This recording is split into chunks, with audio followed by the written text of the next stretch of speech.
मी प्राध्यापक पवार वनिता सुभाष, सद्गुरू घाडगे Maharaj college Karad, commerce, junior commerce विभाग। तर मी प्रथम सर्व विद्यार्थ्यांचे 12वीमध्ये आलेल्या स्वागत करते, अभिनंदन करते आणि आपण आता पहिल्या तासाला लेक्चरला सुरुवात करूया। पहिलं प्रकरण जे आहे ते आपलं सूक्ष्म अर्थशास्त्र आणि स्थूल अर्थशास्त्र, शास्त्राचा परिचय।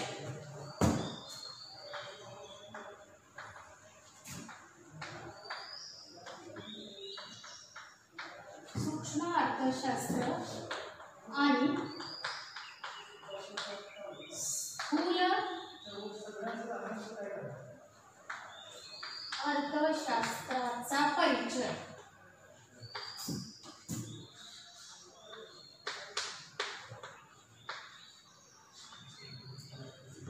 यामध्ये आपण अर्थशास्त्राच्या 2 शाखा बघणार आहोत। 2 घटक आहेत अर्थशास्त्राचे। पहिला आहे सूक्ष्म अर्थशास्त्र आणि दुसरा आहे स्थूल अर्थशास्त्र। या 2 घटकांचा किंवा 2 संकल्पनांचा अभ्यास ओस्लो विद्यापीठात 1933 ला रॅग्नर फ्रिश यांनी सर्वप्रथम पुरस्कार केला आणि त्या 2 संकल्पना विकसित करण्याचा प्रयत्न केला। सर्वसाधारणपणे आधुनिक अर्थव्यवस्थेच्या सूक्ष्म अर्थशास्त्राच्या या 2 शाखा समजल्या जातात आणि याचा अभ्यास आपण करणार आहोत। सर्वप्रथम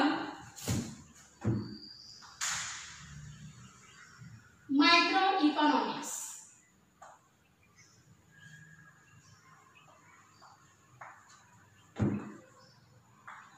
सूक्ष्म आणि 2 स्थूल। स्थूल मायक्रोस इकॉनॉमी असे 2 शब्द ग्रीक या शब्दापासून तयार झालेले आहेत। ग्रीक भाषेतून आलेले आहेत। ग्रीक भाषेतून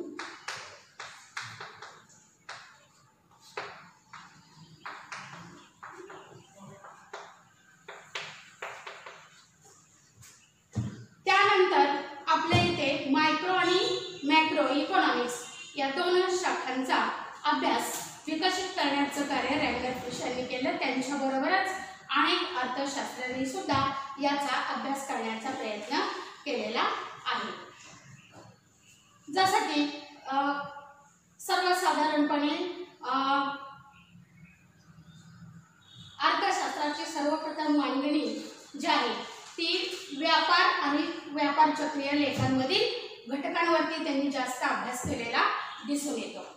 अर्थशास्त्राचा जी ऐतिहासिक वाटचाल आहे, अर्थशास्त्राची ऐतिहासिक वाटचाल ती सर्वप्रथम या शास्त्रज्ञांनी सनातनवादी अर्थशास्त्रज्ञांचा विचार करायचा झालं तर ॲडम स्मिथ, डेव्हिड रिकार्डो, त्याच्यानंतर जे.एस. मिल, त्याच्यानंतर प्राध्यापक मार्शल यांनी या सूक्ष्म अर्थशास्त्राचा अभ्यास करून त्यांच्या बुद्धीच्या पोतीनुसार किंवा त्यांना जे आठवलं सुचलं ते त्यांनी विकसित करण्याचा प्रयत्न केला।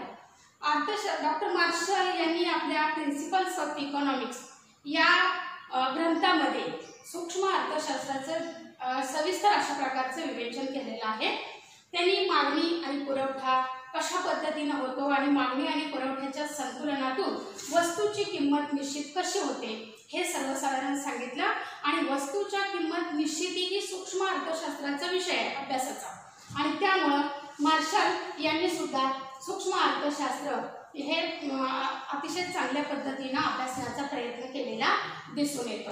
त्याच्यानंतर ही झाली ऐतिहासिक वाटचाल आणि जॉन रॉबिन्सन, त्याच्यानंतर प्राध्यापक सॅम्युएल्सन इत्यादी अर्थशास्त्रज्ञांनी सूक्ष्म अर्थशास्त्राचा अभ्यास करण्याचा प्रयत्न केला आणि त्यांनी अभ्यास करून अशा प्रकारचे सूक्ष्म अर्थशास्त्र कसं आहे याचा सांगण्याचा प्रयत्न केला। साधारणपणे सूक्ष्म अर्थशास्त्र फार प्राचीन काळापासून आपल्याला अवगत आहे किंवा सूक्ष्म म्हणजे काय याचा अर्थ आता आपण सुरुवातीला समजून घेणार आहोत।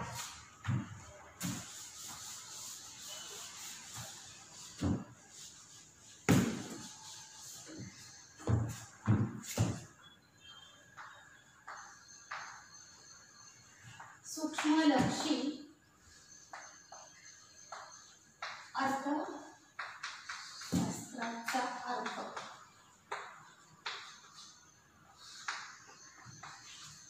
सूक्ष्म म्हणजे लहान, सूक्ष्म म्हणजे लहान, लहानात लहान घटकांचा अभ्यास या शाखेमध्ये येतो. लहानात लहान घटक म्हणजे कुठला की सर्वसाधारणपणे एक मोठा घटक आहे आणि मोठ्या घटकातून छोटा घटक वेगळा काढून त्याच्यावरती सेपरेट अशा स्वतंत्ररित्या अभ्यास जे केला जातो त्याला सूक्ष्म अर्थशास्त्र असं म्हटलेलं आहे. म्हणजेच लहानात लहान घटक कुठला तर वैयक्तिक आर्थिक घटक, वैयक्तिक आर्थिक घटक असेल, एक व्यक्ती असेल, एक कुटुंब असेल, एक उद्योग संस्था असेल, अशा एका लहान घटकाचा अभ्यास स्वतंत्ररित्या केला जातो त्याला सूक्ष्मलक्षी अर्थशास्त्र असं म्हटलं जातं. साधारणतः सूक्ष्मलक्षी अर्थशास्त्रावरती समग्रलक्षी बऱ्यापैकी अवलंबून, कारण अर्थशास्त्राच्या शाखेमध्ये या दोन घटकांना अतिशय महत्त्व आहे. कारण सूक्ष्म अर्थशास्त्र हा एक बेसिक किंवा पाया समजला जातो आणि या पद्धतीमध्ये छोट्या छोट्या घटकांचा अभ्यास केला जातो म्हणून याला सूक्ष्मलक्षी अर्थशास्त्र किंवा सूक्ष्म अर्थशास्त्र किंवा याला दुसऱ्या भाषेमध्ये अंशलक्षी अर्थशास्त्र असंही म्हटलं जातं. आता आपण मगाशी बघितलं मायक्रो इकॉनॉमिक, मायक्रोस इकॉनॉमी म्हणजे ग्रीक हा शब्द आहे स्थूल अर्थशास्त्र. तर स्थूल अर्थशास्त्र याला समग्र अर्थशास्त्र असेही म्हटलं जातं. समग्र अर्थशास्त्र म्हणजे मोठ्यात मोठ्या घटकांचा विचार करणारं शास्त्र म्हणजे समग्रलक्षी अर्थशास्त्र आणि लहानात लहान घटकांचा अभ्यास करणारं शास्त्र म्हणजे सूक्ष्मलक्षी अर्थशास्त्र. या दोन्ही संकल्पना विकसित करण्याचं काम रॅग्नर फ्रिश यांनी केलं आणि त्यानंतर बऱ्याचशा अर्थशास्त्रांनी, सनातनवादी अर्थशास्त्रांनी सुद्धा काम केलेलं आहे. ॲडम स्मिथ यांनी सुद्धा याच्यावरती अभ्यास केलेला आहे. ॲडम स्मिथ आपले अर्थशास्त्राचे जनक आपण त्यांना म्हणतो. त्यांचा वेल्थ ऑफ नेशन हे पुस्तक अतिशय चांगल्या प्रकारचं आहे. त्याच्यामध्ये सूक्ष्म बारीक बारीक घटक, वस्तू आणि सेवा, त्याच्यानंतर रोजगार, त्याच्यानंतर भारतीय अर्थव्यवस्था या सगळ्या गोष्टींचा उहापोह या पुस्तकामध्ये, राष्ट्राची संपत्ती या पुस्तकामध्ये केलेला आपल्याला बघायला मिळतं. त्याच्यामध्येही सूक्ष्मलक्षी अर्थशास्त्राचा अभ्यास आलेला दिसून येतो किंवा केलेला दिसून येतो. म्हणजेच वैयक्तिक घटकांचा अभ्यास करणं म्हणजे सूक्ष्म अर्थशास्त्र होय. सूक्ष्म अर्थशास्त्रामध्ये कारण वैयक्तिक आर्थिक घटक, एक कुटुंब, एक उद्योग संस्था या एकाच घटकाचा लहानात लहान घटकांचा अभ्यास करणारे शास्त्र म्हणजे सूक्ष्मलक्षी अर्थशास्त्र अशा पद्धतीनं लक्षात ठेवलं पाहिजे. आता त्याच्यानंतर जे आहे ते सूक्ष्मलक्षी अर्थशास्त्राची व्याख्या मॉरिस डॉब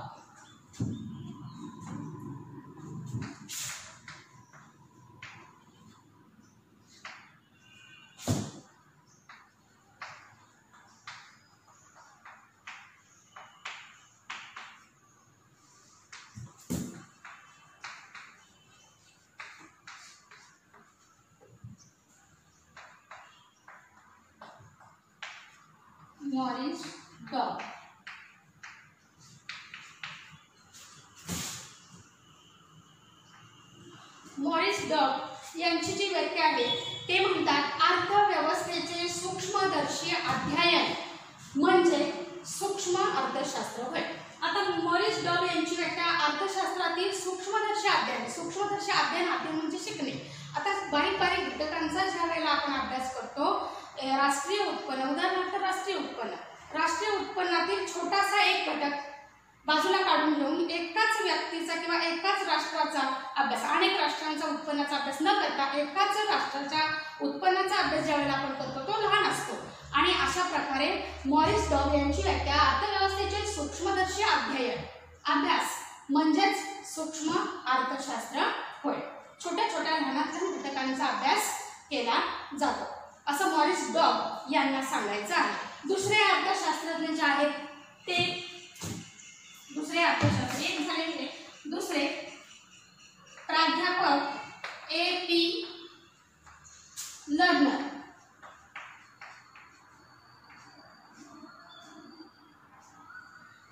A.P. लर्नर या अर्थशास्त्रज्ञाची व्याख्या थोडीशी विस्तृत अशा स्वरूपाची आहे.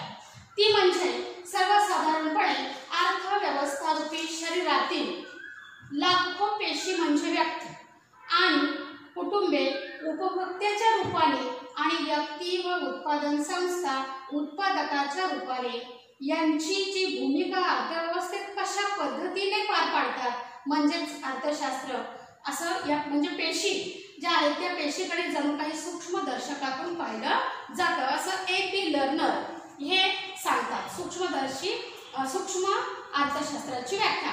आता त्यांनी काय केलंय, मानवी शरीरामध्ये ज्या असंख्य पेशी आहेत त्या असंख्य पेशी मिळून मानव तयार झालाय. असे अनेक असंख्य छोटे छोटे घटक मिळून व्यक्ती आणि कुटुंब म्हणजे उपभोगाच्या दृष्टीने कुटुंब महत्वाचं आहे, व्यक्ती महत्वाचे आहे आणि उत्पादनाच्या दृष्टीने काय आहे तर सर्वसाधारण व्यक्ती आणि उत्पादन संस्था या भूमिका कशा पद्धतीनं पार पाडतात यांचा अभ्यास करणारं शास्त्र म्हणजे सूक्ष्मलक्षी अर्थशास्त्र असं A.P. लर्नर यांना सांगावयाचं आहे.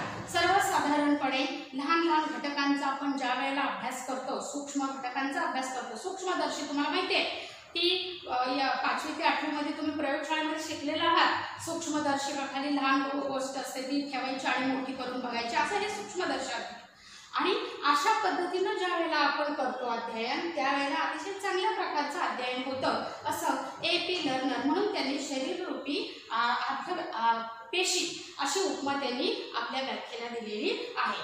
आणि म्हणूनच लहान लहान घटकांवरती अर्थशास्त्र हे कसं अवलंबून आहे किंवा कसे त्याचा विकास होतो हे त्यांनी आपल्या व्याख्येतून सांगितलेलं दिसून येते. म्हणून सूक्ष्म पेशी ह्या ज्या आहेत ह्या पेशी कशा कार्यरत राहतात आणि ह्या पेशी मिळूनच आपलं शरीर आपण जिवंत राहू शकतो ना, सजीव राहू शकतो.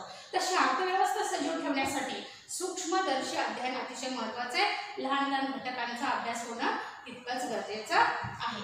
आणि म्हणून या दोन अर्थशास्त्राने आपल्याला व्याख्या आणि बरेचसे केनेथ गोल्डिंग यांनी पण व्याख्या केली. आर्थिक घटकांचा अभ्यास, वैयक्तिक आर्थिक घटक, एक कुटुंब, एक उद्योग संस्था यांचा अभ्यास करणारं शास्त्र म्हणजे सूक्ष्म अर्थशास्त्र होय.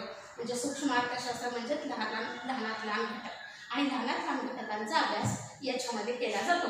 आता आपण सूक्ष्म अर्थशास्त्राचा अर्थ पाहिला, त्याच्यानंतर आपण सूक्ष्म अर्थशास्त्राच्या व्याख्या दोन अर्थतज्ञांच्या पाहिल्या. त्याच्यामध्ये एक पहिली मॉरिस डॉब आणि दुसरी म्हणजे आपण बघितलं A.P. लर्नर यांच्या व्याख्या आपण पाहिलेल्या आहेत. आता याचा जो पुढचा जो आपल्याला घटक बघायचा आहे तो म्हणजे सूक्ष्म अर्थशास्त्राची व्याप्ती. आता सूक्ष्म अर्थशास्त्राची व्याप्ती बघायचं झालं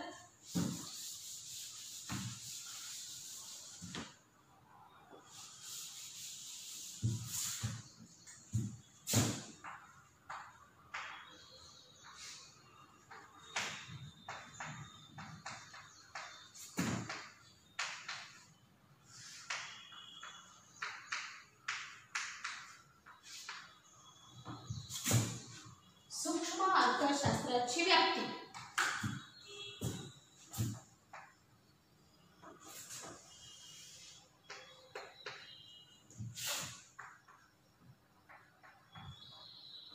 सर्वसाधारणपणे त्याची व्याप्ती वस्तूंच्या किंमत निश्चितीचे सिद्धांत,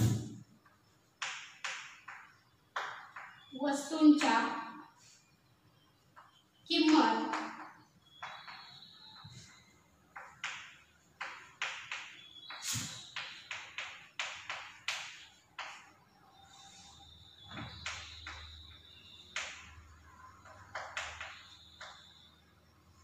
सिद्धांत.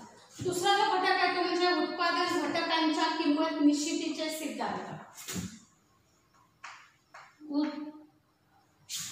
उत्पादन घटकांच्या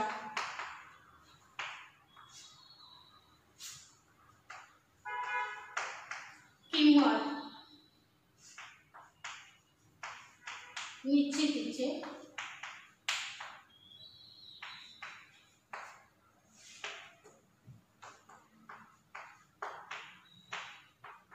सिद्धांत. आणि तिसरा जो घटक आहे तो आर्थिक कल्याणाचा सिद्धांत. आर्थिक कल्याणाचा सिद्धांत.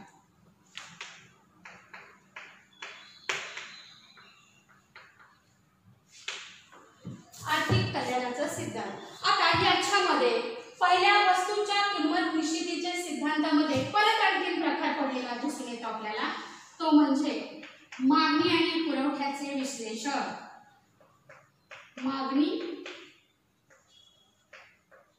पुरवठा विश्लेषण.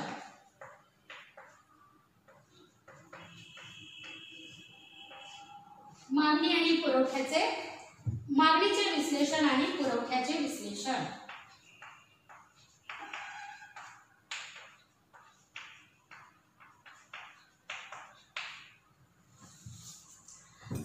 मागणी विश्लेषण.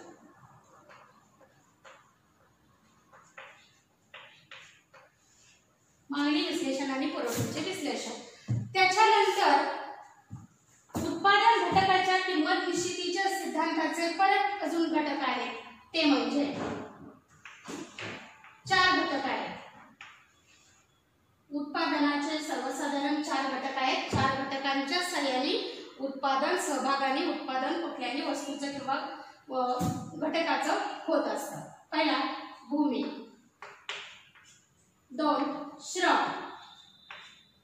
3 भांडवल आणि 4 संयोजक. हे 4 घटक उत्पादन घटकाच्या किंमत निश्चितीचे हे 4 घटक आले. त्याच्यानंतर आर्थिक कल्याणाच्या सिद्धांतामध्ये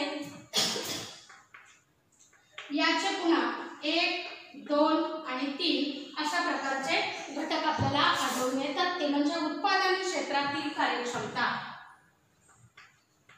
उत्पादन क्षेत्रातील कार्यक्षमता, उत्पादन क्षेत्रातील कार्यक्षमता. 2 उद्योग क्षेत्रातील कार्यक्षमता, उद्योग क्षेत्रातील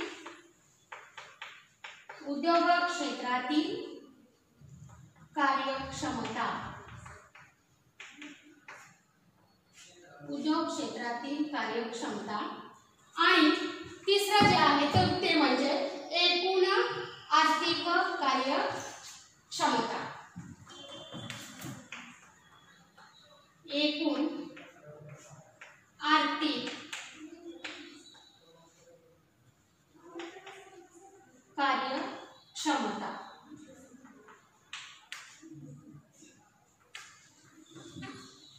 एकूण आर्थिक कार्यक्षमता अशा प्रकारे ही सूक्ष्म अर्थशास्त्राची व्याप्ती आहे.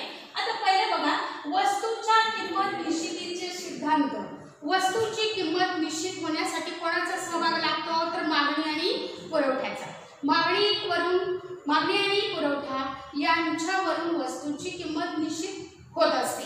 कारण तुम्हालाही माहिती आहे, ग्राहक आणि विक्रेते यांच्यामध्ये ज्या वेळेला वस्तूची देवाणघेवाण होत असते त्यावेळेला त्या वस्तूची किंमत रिलेबल लागते. आणि अशा वेळेला ह्या किमती निश्चित करण्याचं कार्य जे आहे ते सूक्ष्म लक्ष्य अर्थशास्त्र करतात. आणि म्हणून सूक्ष्म अर्थशास्त्रात वस्तूच्या किंमत निश्चितीचे सिद्धांत या घटकामध्ये मागणी आणि पुरवठा यांच्या समतोलावरून वस्तूची किंमत निश्चित होत असते.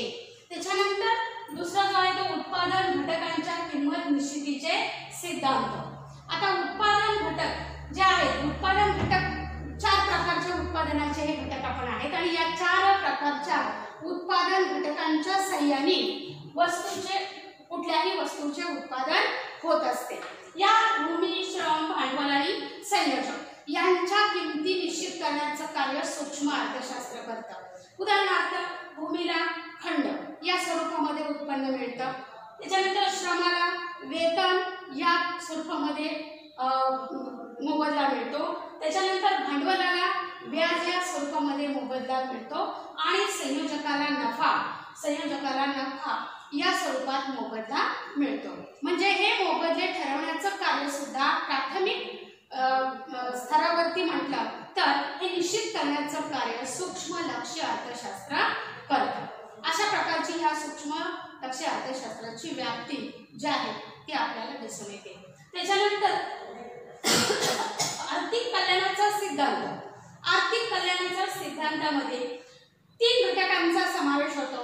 कारण समाजातील व्यक्ती ज्या आहेत त्या समाजातील व्यक्ती लक्षात घेऊन उत्पादन कशा पद्धतीने करावयाचं याचा अभ्यास त्या सूक्ष्म अर्थशास्त्रात केला जातो.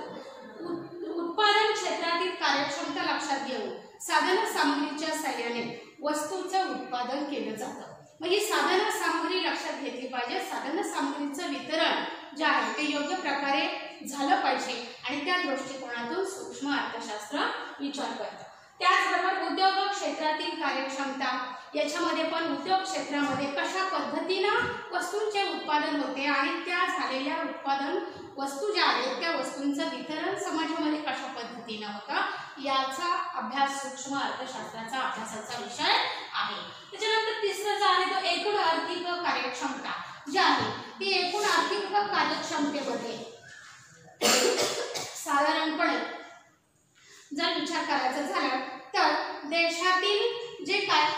देशातील सर्वसाधारणपणे उपलब्ध साधन सामग्रीच्या मदतीने जास्तीत जास्त उत्पादन घडवून आणून देशाची आर्थिक परिस्थिती कशा पद्धतीनं विकसित झाली पाहिजे किंवा सुधारली पाहिजे, आर्थिक विकास चांगल्या पद्धतीनं झाला पाहिजे याचाही विचार या सूक्ष्म अर्थशास्त्रामध्ये होत असतो. म्हणजे सर्वसाधारणपणे आर्थिक कल्याणाचा सिद्धांत जो आहे तो समाजाचं हित लक्षात घेऊन सूक्ष्म अर्थशास्त्र त्या दृष्टीनं पावलं टाकत असलेलं आपल्याला बघायला मिळतं. कारण उत्पादन क्षेत्र वाढवलं पाहिजे सूक्ष्म अर्थशास्त्र आणि त्याच्याच बरोबर सूक्ष्म अर्थशास्त्राचाही विकास झाला पाहिजे आणि समाजाचंही हित साध्य झालं पाहिजे. अशा प्रकारे ही अर्थशास्त्राची व्याप्ती आपण 3 घटकामध्ये मेन बघितली. त्याच्यानंतर उपघटकही आपण पाहिलेले आहेत. हे सर्वसाधारणपणे हे 3 महत्त्वाचे घटक जे बघितले. वस्तूंच्या किमती निश्चितीचा सिद्धांत म्हणून सूक्ष्म कार्य करते अर्थशास्त्र. त्याचबरोबर उत्पादन घटकांच्या किंमत निश्चित उत्पादनाचे सिद्धांत हे घटक जे आहेत ते उत्पादन सिद्धांताचे घटक आहेत सर्वसाधारणपणे. आणि उत्पादनाचे घटक भूमी, श्रम, भांडवल आणि संयोजक आणि त्याचबरोबर आर्थिक कल्याणाचा सिद्धांत याच्यामध्ये हे 3 घटक आहेत. अशा पद्धतीनं सूक्ष्मलक्षी अर्थशास्त्राची ही काय झाली व्याप्ती झालेली आपल्याला बघायला मिळते. तर त्याच्यानंतर वस्तूच्या किंमत निश्चितीचा सिद्धांत मी तुम्हाला सांगितलं कशा पद्धतीनं होत असतो. त्याचबरोबर उत्पादन घटकाच्या किंमत निश्चितीचा सिद्धांत बघितला आपण. आता एकूण क्षेत्रातील कार्यक्षमता ही सुद्धा आपण बघितलेली आहे. आर्थिक कार्यक्षमतेचा विचार करायचा झाला तर साधन सामग्रीचं वाटप जे आहे ते मगाशी मी तुम्हाला सांगितलं त्या पद्धतीनं जे आहे ते समाजामध्ये झालं पाहिजे याच्याशी संबंधित आहे. परंतु सूक्ष्म अर्थशास्त्र हे दारिद्र्य, उत्पन्नाची विषमता, त्याच्यानंतर राष्ट्रीय पातळीवरील आर्थिक समस्यांचा अभ्यास, त्याचबरोबर लोकसंख्या, व्यापार चक्रे, राज्य वित्तीय धोरण इत्यादींचा अभ्यास हा सूक्ष्मलक्षी अर्थशास्त्रामध्ये येत नाही. तर सूक्ष्म अर्थशास्त्रामध्ये फक्त लहानात लहान घटकांचा अभ्यास याच्यामध्ये येत असतो. म्हणजेच वैयक्तिक आर्थिक घटक, एक व्यक्ती, एक उद्योग संस्था अशा पद्धतीचं एका व्यक्तीचा अभ्यास या सूक्ष्मलक्षी अर्थशास्त्रामध्ये होत असलेला आपल्याला बघायला मिळते. त्याच्यानंतर पुढचा जो घटक आहे तो म्हणजे आपण घेणार आहोत